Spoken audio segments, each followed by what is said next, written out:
तो मैं डॉक्टर सुनीता नंदल आज बहुत ही इम्पोर्टेंट टॉपिक लेकर आई हूँ।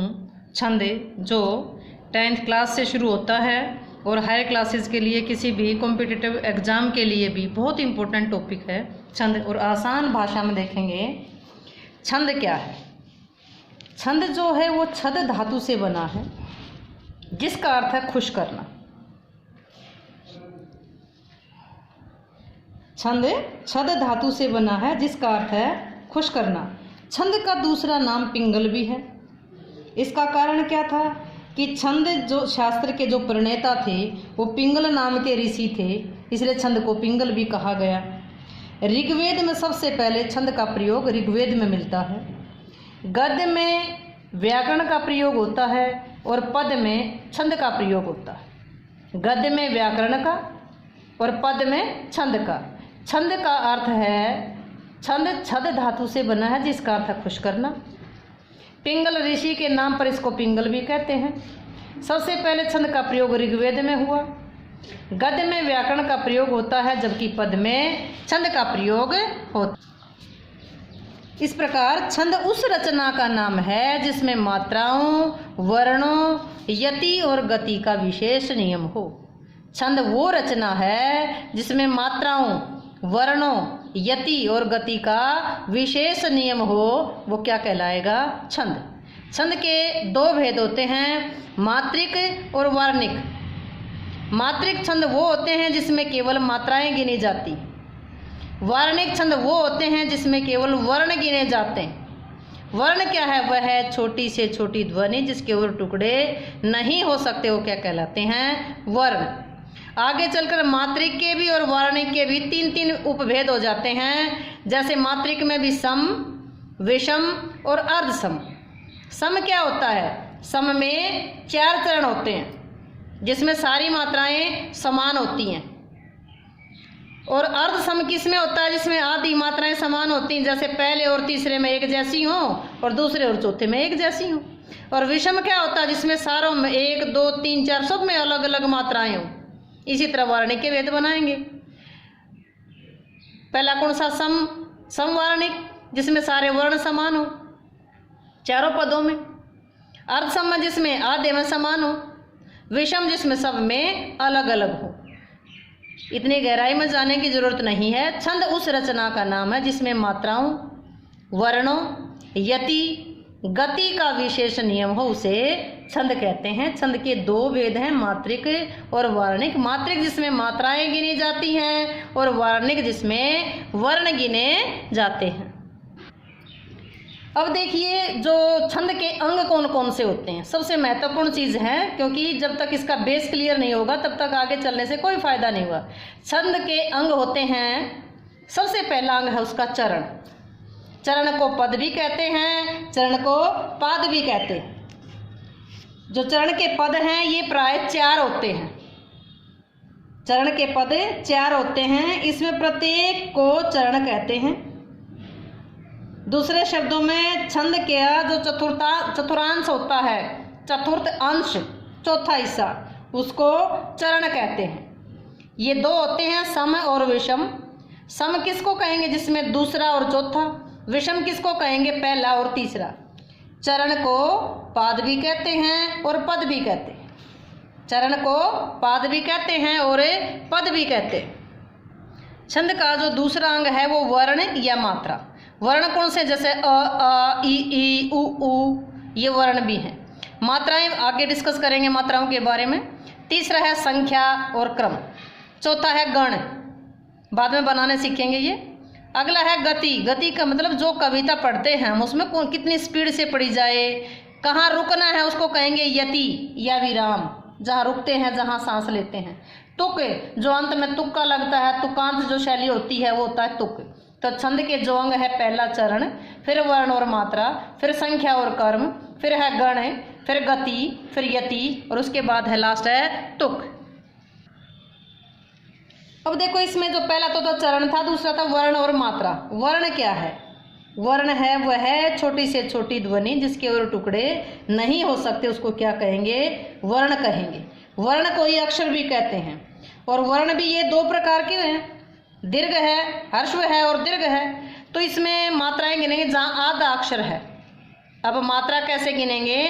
जहाँ आधा अक्षर है, हलंत लगा हुआ है, जैसे राजन में न हलंत है तो न जो है उसकी कोई मात्रा नहीं गिनी जाएगी।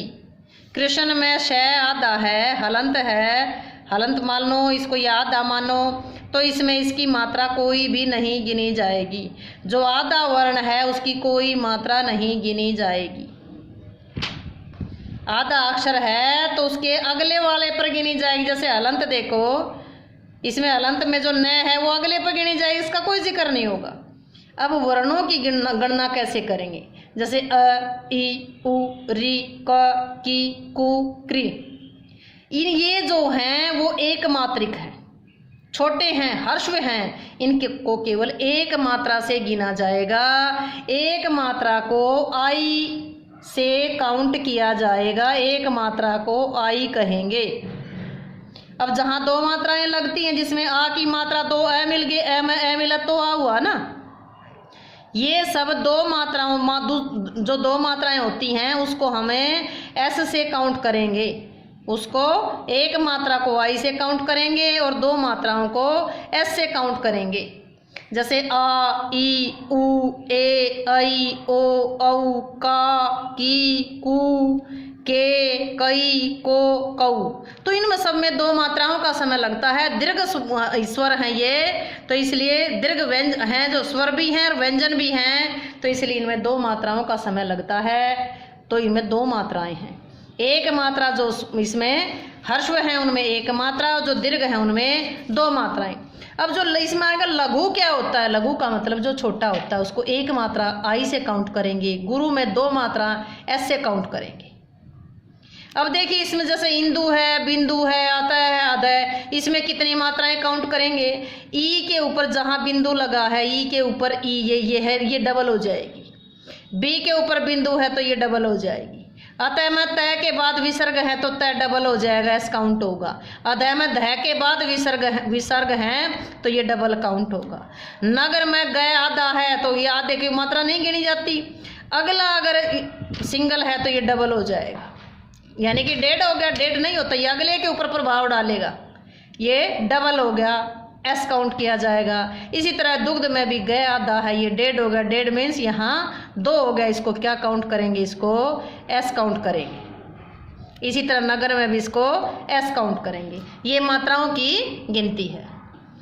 अब अगला था संख्या या क्रम, जो वर्णों या मात्राओं की जो गणना है। वर्णों को गिनेंगे चाहे मात्राओं को गिनेंगे, उसको क्या कहेंगे? संख्या कहेंगे। क्रम है जिसमें लघु आना है, लघु के बाद लघु आएगा, लघु के बाद गुरु आएगा। या जो क्रम निर्धारित होता है छंद में, कर्म के स्थान के कर्म जो लघु या गुरु के स्थान का निर्धारण होता है उसको क्रम कहते हैं।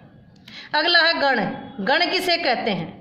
ये गण एक जो सूत्र है उसके माध्यम से सीखेंगे। ये केवल वर्णिक छंदों में गिने जाते हैं, मात्रिक छंदों में वर्णों की गिनती नहीं होती। अब हम सीखेंगे कि गण क्या होते हैं और कैसे सीखे जाते हैं। ये जो गण है ये तीन वर्णों का समूह होता है, तीन वर्णों का समूह होता है ये गण। और इसका जो सूत्र है ये है ये माता राज भानस लगा, ये माता राज भान से लगा। यहाँ मात्राएं भी गिननी सीखेंगे हम। जहाँ सिंगल है वहाँ आई, जहाँ डबल है वहाँ एस। आप देखेंगे ये सिंगल है तो एक मात्रा, माँ डबल है तो इसको किससे गिनेंगे? दो। ता डबल है तो दो, रा डबल है तो दो, ज सिंगल है तो आई, भा डबल है तो दो, न में आई, स में आई, ल में आई और गा में एस। अब इनको कैसे गिनेंगे कि इनके गण कैसे बनाएंगे? गण बनाने सीखेंगे।